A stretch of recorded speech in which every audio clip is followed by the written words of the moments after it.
Hello everyone, welcome to my channel. Today we will discuss the chapter from the diary of Annie Frank of class 10th. तो सबसे पहले chapter के name से ही clear हो रहा है कि ये किसी की डायरी में से लिया गया एक्सर्प्ट है, मीन्स ये किसी की पर्सनल डायरी थी जिसमें से इस पर्टिकुलर सेक्शन को निकाला गया है एंड आपकी बुक्स में पब्लिश्ड कर दिया गया है. सो नाउ क्या है, किसकी डायरी है, आइए सब डिटेल में बात करते हैं. तो ये लिया गया है एनी फ्रैंक की डायरी से. एनी फ्रैंक का पूरा नाम था एनालिस मैरी फ्रैंक, जिनकी पर्सनल डायरी से ये एक्सर्प्ट लिया गया है. Now firstly who is Anne Frank? तो ये एक ज्यूइश गर्ल थी. तो सेकेंड वर्ल्ड वॉर के टाइम पे हिटलर, अब ये हिटलर कौन थे? He is the leader of Nazis and Hitler Jewish को हेट करते थे.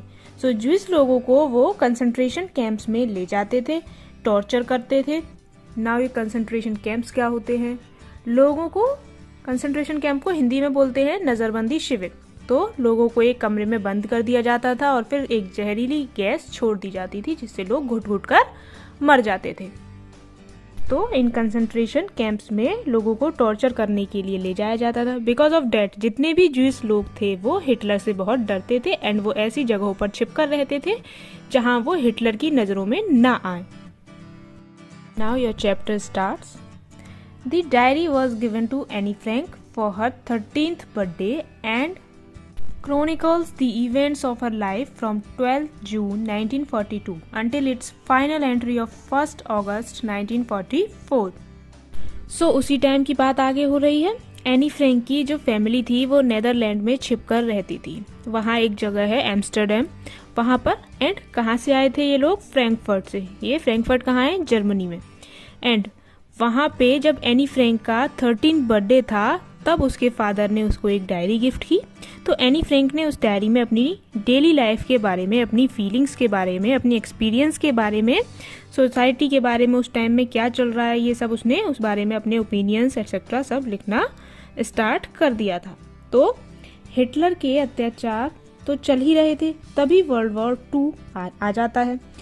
एंड 1939 से 1945 तक वर्ल्ड वॉर 2 चला, ये आपको पता होना चाहिए, ठीक है. सो जब 1939 में वर्ल्ड वॉर 2 स्टार्ट होने लगा तो हिटलर की पावर और भी ज्यादा बढ़ गई और भी तेजी से वो ज्यूइश लोगों को मारने लगा. अब ये बात जब एनी फ्रैंक की फैमिली को पता चलती है कि हिटलर नेदरलैंड में छिपे हुए ज्यूइश लोगों को भी मार रहा है तो वो काफी डर जाते हैं. भाई ऑब्वियस है, डरने वाली तो बात ही है. वो लोग जर्मनी से हिटलर से बचने के लिए ही तो भागे, बट अब वो यहाँ भी आ गया. एंड जुलाई 1942 से वो लोग उनके फादर की, यानी कि ऑटो फ्रैंक, फादर का क्या नाम था? ऑटो फ्रैंक की ऑफिस की छत पर छिपकर रह रहे थे. और आखिरकार उन लोगों के साथ भी वही हश्र हुआ जो बाकी के ज्यूइश लोगों के साथ हुआ था. उन्हें भी कंसंट्रेशन कैंप्स में ले जाया गया एंड उनको मार दिया गया. Her father Otto, the only survivor of the group, returned to Amsterdam after the war ended to find that her diary had been saved. Convinced that it was a unique record, he took action to have it published in English under the name The Diary of a Young Girl. तो Anne Frank के जो father थे वो by luck बच गए पूरी family में से. एंड बचने के बाद वो वहीं जाते हैं जहां वो छिपकर रह रहे थे, एम्स्टर्डम में, ऑफिस की छत पे. एंड वहाँ उनको एनी की डायरी मिलती है जो उन्होंने एनी को गिफ्ट की थी. वो उसे पढ़ते हैं एंड पढ़ने के बाद उनको लगता है कि इसे पब्लिश कराना चाहिए एंड वो उनको इसको पब्लिश कराते हैं the diary of young girl के नाम से, ठीक है. अब बात करते हैं डायरी के बारे में. तो ये डायरी उसको 13th बर्थडे पे गिफ्ट में मिली थी, ये हम बता चुके हैं. नाउ ये एनी ने लिखना स्टार्ट की थी 12 जून 1942 से and final entry means last entry थी उसकी डायरी में 1 अगस्त 1944, यानी कि 1 अगस्त 1944 को उसने लास्ट बार डायरी लिखी. अब इस बीच में उसके साथ जो भी हुआ वो सब उसने डायरी में लिखा था.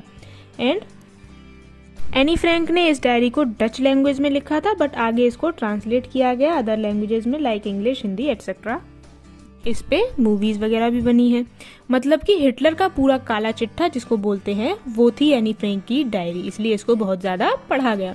आइए अब जानते हैं कि एनी फ्रैंक को डायरी लिखने का शौक कब से हुआ और उसने कब लिखा, कब लिखना स्टार्ट किया और क्या उसने लिखा. देखो क्या था कि एनी फ्रैंक की कोई खास दोस्त नहीं थी. या नहीं था जिससे वो कुछ शेयर कर सके। हालांकि लगभग 30 ऐसे लोग थे जिन्हें वो अपना दोस्त मानती थी या कह सकती थी। उसकी एक बहन भी थी, बट उनमें से ऐसा कोई भी नहीं था जो उसको लगता कि जिससे वो अपने बारे में शेयर कर सके। इसलिए वो प्रिफर करती है कि वो डायरी को अपना दोस्त बना लेगी एंड राइटिंग स्टार्ट कर देती है। और फिर वो अपनी न्यू फ्रेंड यानी कि अपनी डायरी को नाम देती है Kitty. Paper has more patience than people. तो अब हम पढ़ेंगे कि उसने क्या क्या लिखा। उसने लिखा सबसे पहले कि पेपर के पास पीपल से ज्यादा पेशेंस होता है। अब इसके हम दो मीनिंग समझ सकते हैं, दो तरह से हम इसको समझ सकते हैं। एक, पेपर के पास कैसे ज्यादा पेशेंस होता है, जैसे कि हम किसी भी फ्रेंड को या किसी भी आदमी को कोई भी बात बता रहे हैं तो उसे हमें पूरी बात एक साथ ही बतानी होगी, नहीं तो वो, या फिर वो ये भी कह सकता है जल्दी जल्दी बता। उसे इंटरेस्ट नहीं आ रहा होगा तो वो कहेगा अभी जल्दी जल्दी बता। लेकिन पेपर के साथ ऐसा नहीं है। अभी हमें आधी बात लिखनी है और कल हम लिखें, परसों लिखें, उसके बाद लिखें, कभी भी हमें दूसरी आगे वाली बात जब लिखना चाहे तब लिख सकते हैं। पेपर हमसे ये नहीं कहेगा कि आगे की बात जल्दी बता। एंड सेकंड, कि जब भी हम किसी आदमी को किसी भी पर्सन को हम कुछ भी बता रहे हैं, कुछ अपने बारे में शेयर कर रहे हैं, तो वो हमें जज करने लगता है, वो हमारे बारे में अपने ओपिनियन बना लेता है। बट पेपर के साथ ये सब नहीं है। वो हमसे ना कंप्लेंट करेगा, ना डिमांड करेगा, ना वो अपनी कोई राय बना लेगा हमारे बारे में। तो इसलिए उसने लिखा paper has more patience than people. आगे वो बताती है कि उसके फादर दुनिया के सबसे प्यारे फादर थे। एनी के फादर ने 36 इयर्स में शादी की एंड तब उसकी मम्मी की एज थी 25। एंड देन इन 1926 में उसकी सिस्टर बॉर्न हुई इन फ्रैंकफर्ट जिसका नाम था मार्गोट। और फिर 12 जून 1929 को एनी फ्रैंक का जन्म हुआ। एंड जब तक एनी 4 इयर्स की थी तब तक इनकी सारी फैमिली फ्रैंकफर्ट में ही रहती थी। फिर 1933 में इनके मम्मी पापा हॉलैंड चले गए और एनी एंड मार्गोट चले गए अपनी ग्रैंड माँ के साथ रहने आचीन। और कुछ दिनों बाद ये दोनों बहनें भी अपने फादर के पास चली जाती हैं हॉलैंड। आगे वो लिखती है कि 6 इयर्स की एज तक वो मॉन्टेसरी स्कूल में पढ़ी। एंड जब वो फर्स्ट स्टैंडर्ड में थी तब एनी 6 इयर्स की थी। और जब वो 6 स्टैंडर्ड में थी तब उसकी एक टीचर थी जिनका नाम था मिसेस क्यूपेरस, जिनके साथ एनी को काफ़ी अटैचमेंट था। जैसा कि हम सब रिलेट कर सकते हैं, हम सब के भी कोई ना कोई फेवरेट टीचर या कोई ऐसे टीचर होते ही हैं जिनसे हमें सबसे ज़्यादा अटैचमेंट होता है। ठीक है।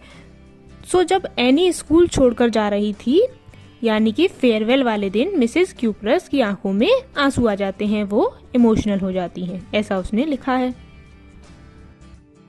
In the summer of 1941, Grandma fell ill and had to have an operation, so my birthday passed with little celebration.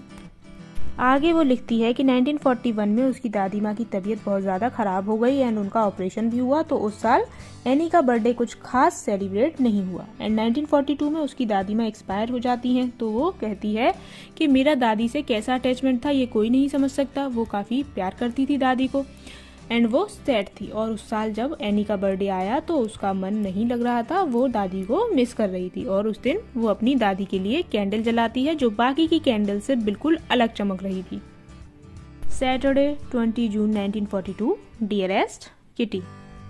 और फिर ये सब लिखते लिखते वो प्रेजेंट डेट पे आ जाती है 20 जून 1942, मीन्स जिस दिन वो डायरी राइटिंग स्टार्ट करती है। तो वो अपनी डायरी में अब क्या लिख रही है वो पढ़ते हैं। सो उस दिन सैटरडे था, वो स्टार्ट करती है डियरेस्ट किटी। उसने अपनी डायरी का नाम रखा था किटी। एनी लिखती है आज हमारी सारी क्लास के पैर कांप रहे हैं बिकॉज आज हमारे टीचर्स डिसाइड करने वाले हैं कि कौन सेम क्लास में रहेगा और कौन नेक्स्ट क्लास में प्रमोट किया जाएगा, मीन्स वो रिजल्ट का दिन था।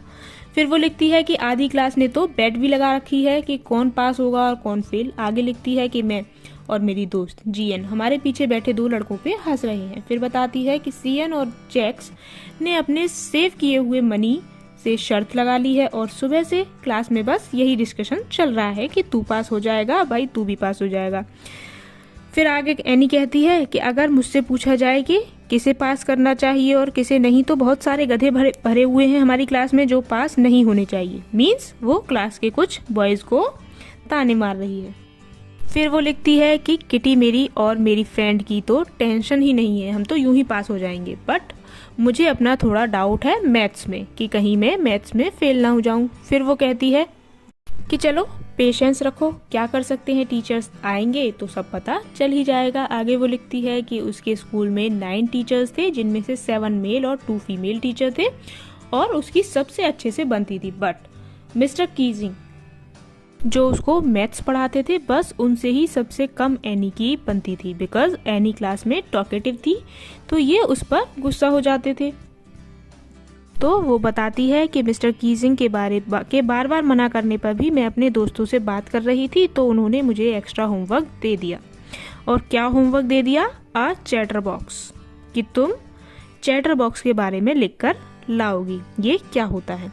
वो स्कूल से घर आ जाती है, इवनिंग में वो अपना सारा होमवर्क कंप्लीट कर लेती है, और लास्ट में उसे चैटर बॉक्स के बारे में लिखने की याद आती है। वो बहुत देर तक पेन चबाते हुए सोचती रहती है, और एट लास्ट वो 3 पेज लिख देती है चैटर बॉक्स पे। तो अब चैटर बॉक्स क्या होता है? इसका मीनिंग होता है बातूनी, ज्यादा बात करने वाला। अब एनी ने क्या लिखा था चैटर बॉक्स पे 3 पेजेस में? वो लिखती है कि बातें करना एक स्टूडेंट का टैलेंट होता है, एक स्टूडेंट की खूबी होती है। आगे वो लिखती है कि वो कोशिश भी करती है कि वो कम बोले, बट वो अपनी मदर पे गई है, यानी कि एनी की मदर भी काफी टॉकेटिव हैं, इसलिए मैं इसे छोड़ नहीं सकती, इसलिए मैं इतनी बातें करती हूँ। एंड जब एनी ये होमवर्क जाकर मिस्टर कीजिंग को दिखाती है तो वो बहुत हंसते हैं इसको पढ़कर, एंड वो आगे पढ़ाने लगते हैं, और एनी फिर दोस्तों से बातों में लग जाती है। मिस्टर कीजिंग फिर देख लेते हैं और उसको फिर होमवर्क देते हैं कि अब तुम एन इनकॉरिजिबल चैटर बॉक्स पर लिखकर लाओगी, और एनी लिखती है और मिस्टर कीजिंग को दिखाती है, और उस दिन वो क्लास में थोड़ी देर शांत रहती है, पर ज्यादा देर तक शांत नहीं रह पाती और बोल पड़ती है। और मिस्टर कीजिंग फिर देख लेते हैं और कहते हैं कि इस बार तुम्हारा पनिशमेंट ये है कि तुम quack quack quack sad mistress chatter box पर लिखकर लाओगी। अब 2 बार वो लिख चुकी है इस टॉपिक पे, अब क्या लिखे? तो उसकी एक फ्रेंड होती है सैनी, जिसको पोइट्री वगैरह आती थी, तो वो कहती है कि मैं हेल्प कर दूंगी, एंड एनी की हेल्प हो जाएगी। तो एनी ये सुनकर हैप्पी हो जाती है। फिर मिस्टर कीजिंग और एनी दोनों ही एक दूसरे का मजाक उड़ाने की कोशिश करते हैं। फिर एनी अपनी पोएम फिनिश कर लेती है, जो कि काफ़ी ब्यूटीफुल पोएम थी, एंड वो पोएम थी अबाउट स्वैन एंड डक। माँ डक थी एंड हंस फादर, स्वैन यानी कि हंस फादर था, एंड उनके 3 छोटे बच्चे थे जो सारा दिन क्वैक क्वैक करते थे। तो फादर स्वैन को ये बात अच्छी नहीं लगती और वो अपनी चोंच से तीनों बच्चों को मार देता है। अब एनी ने तो ये पोएम काफी लाइटली लिखी थी, बट मिस्टर कीजिंग को ये काफी सीरियस लगी और वो पूरी क्लास को इसको पढ़कर सुनाते हैं, एंड स्कूल की सभी क्लासेस में वो इसको सुनाते हैं कि देखो कितनी अच्छी पोएम लिखी है एनी ने। सो इन दी एंड एनी को क्लास में बात करने की परमिशन मिल जाती है because of her emotional poem. और फिर कभी मिस्टर कीजिंग ने उसको एक्स्ट्रा होमवर्क क्लास में बात करने के लिए नहीं दिया, एंड मिस्टर कीजिंग जो काफी खड़ूस टीचर थे वो अब फनी हो गए हैं। और यहीं पे इसी के साथ ये चैप्टर एंड कर दिया गया है। Yours Anne. With this our video comes to an end. Kindly share your views about the chapter in the comment section, and please like and share this video and subscribe to the channel.